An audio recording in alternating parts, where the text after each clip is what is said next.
Hello. Today I'm going to be reading Chapter 1 of Visconti House by Elizabeth Edgar.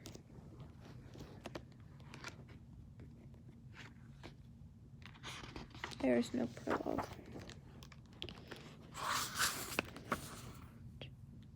Chapter 1.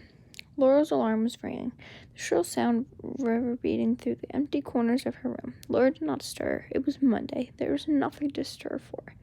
Yesterday her alarm had not rung, but she had been up before dawn in the cold gray light. She had pulled her comforter around her shoulders and written in a glorious frenzy of inspiration until her cat, Samson, had strolled in meowing for breakfast. Then she put on several sweaters and gone out to the old orchard to watch the sunrise. But that was yesterday. Today she had to go back to school. Today vacation was over.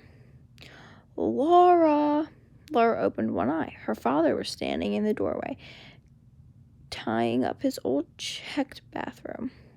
There was shadows under his eyes, and his voice was tired.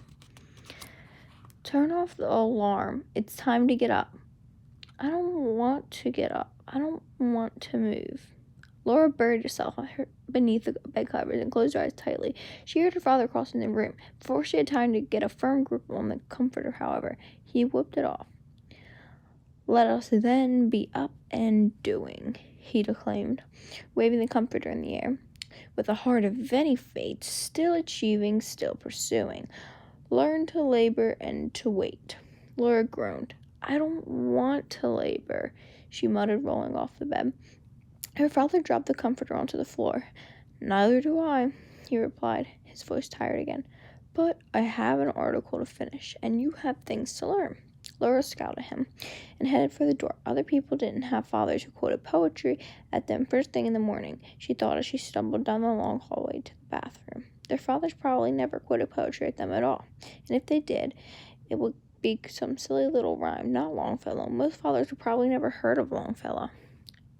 She grimaced at her reflection in the mirror, trying to flatten the uncurly curls that fell over her forehead. None of the other girls at school had curls like that. Their hair was long and straight, and their eyebrows, Laura leaned forward staring at her own, were fine and shaped, not thick and dark. Other people were normal and had normal families. They did ordinary things and lived in ordinary houses. Laura felt tears welling in her eyes. If only they were back in Melbourne, snug in their little row house.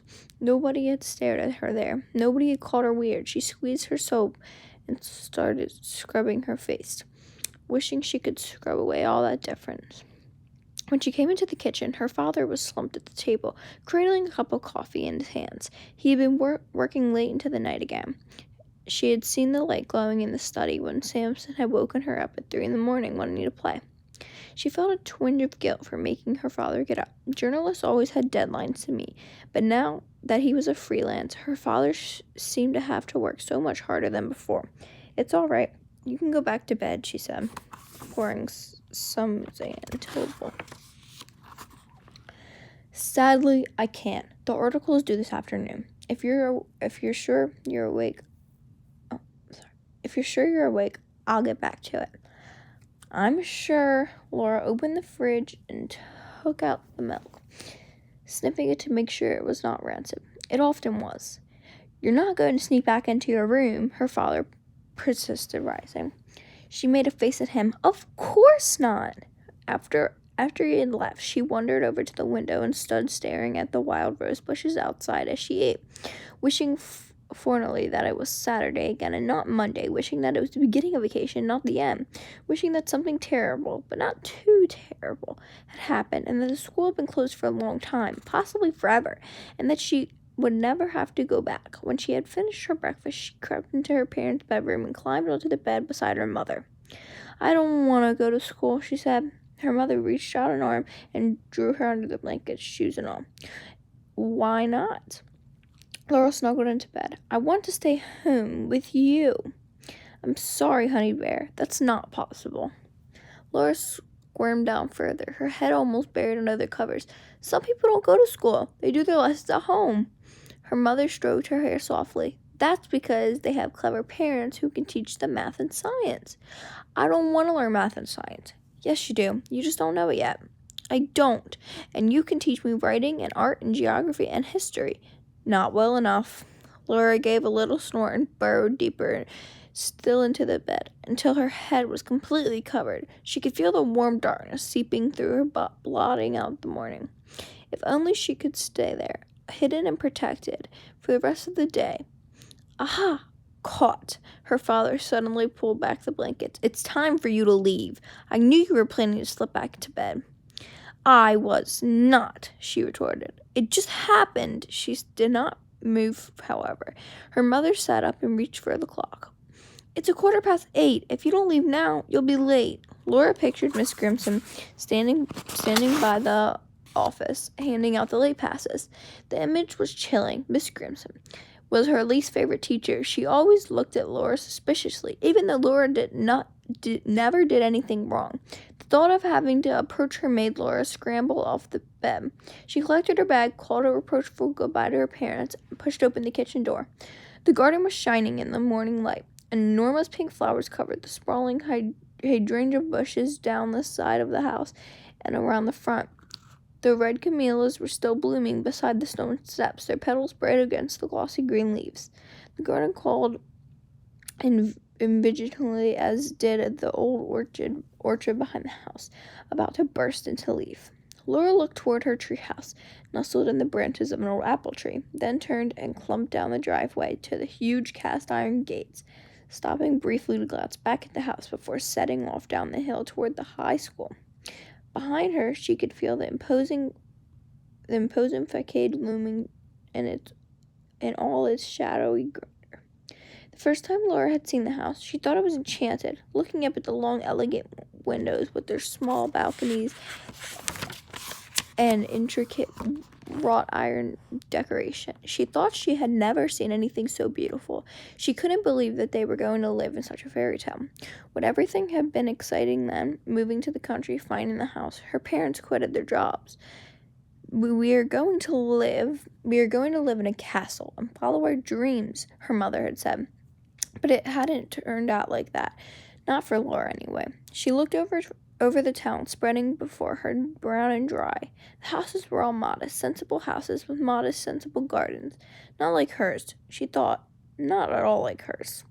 And the people in them were modest, sensible people who would live there all their lives. Not like her. Not at all like her.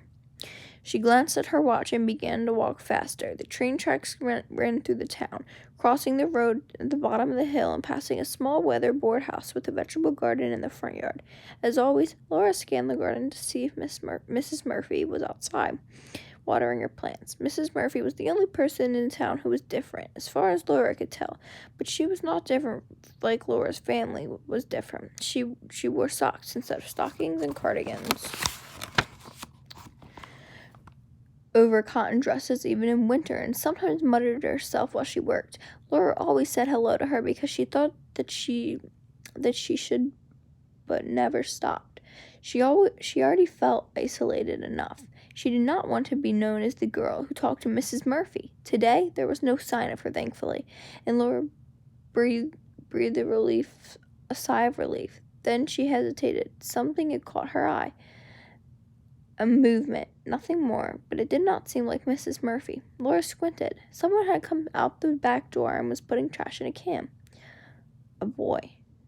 Laura stared. What would a boy be doing at Mrs. Murphy's house? She had never seen anyone else there before. Ever. She watched him stop, looked idly around, and then wandered back inside. Strange, she thought, as she sifted through her bag to her other shoulder. As she shifted her bag to her other shoulder and continued on. A group of older boys was hanging around the gate when she arrived at school. Their bags blocked the path. With a sinking heart, Laura recognized them as the kids who hung around the bike shed, smoking. For a moment, she considered hurrying on to another gate, but realized that she would not have to pass them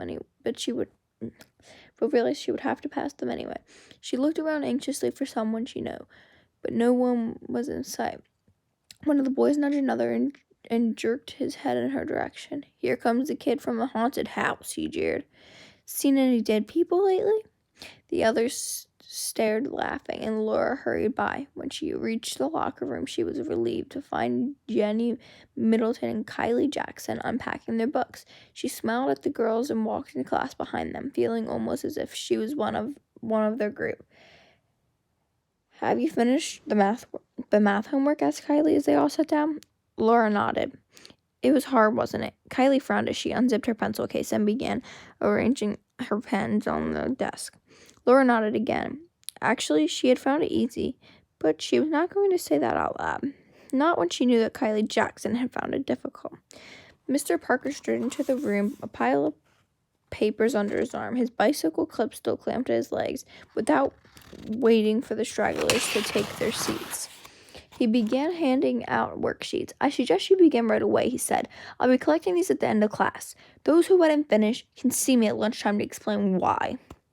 Laura finished early and was gazing out the window, her chin cupped in her hand, dreaming of the dragon book she was writing. When Mr. Jameson, the principal, came into the room, he was followed by a tall boy in oversized shorts and too small sweater. The boy glared definitely at the class, and they looked warily back at him, taking his roughly cut hair and the way his fists were clenched by his side. "This is Leon Murphy," said Mr. Jameson. "He'll be joining 8A. I'm sure you will make him welcome." Kylie giggled, and Mr. Parker fixed her with an angry frown. "That's the boy I saw," thought Laura, staring. "He must be Mrs. Murphy's grandson.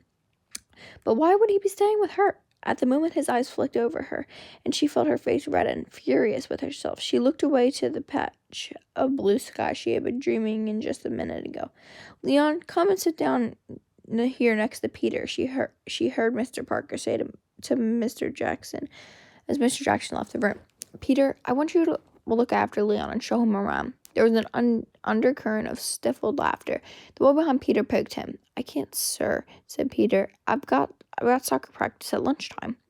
"Mike, then." Mr. Parker turned to a large boy who was busily working on his assignment. Mike jumped. He opened his mouth, then closed it, nodded, and went back to his work. The boys in the back now snickered again, and when Mike reluctantly led Leon from the room at the end of the class, one of them called out, "Fatso and Skinny Bones." Mike flushed, but Leon just continued walking as though he had not heard. Leon was ahead of Laura when she came through the gate after school. He was running his hand along the fences, his shoulders slightly hunched. Laura slowed her steps so that she would not overtake him. And when she arrived at Mrs. Murphy's house, he was already inside. The front door was open, however, for the first time that she could remember. Looking down the dark hallway, she saw a heavy curtain hanging in the middle and shivered, wondering what was behind it. And that is it for chapter 1. Next time I'll read chapter 2.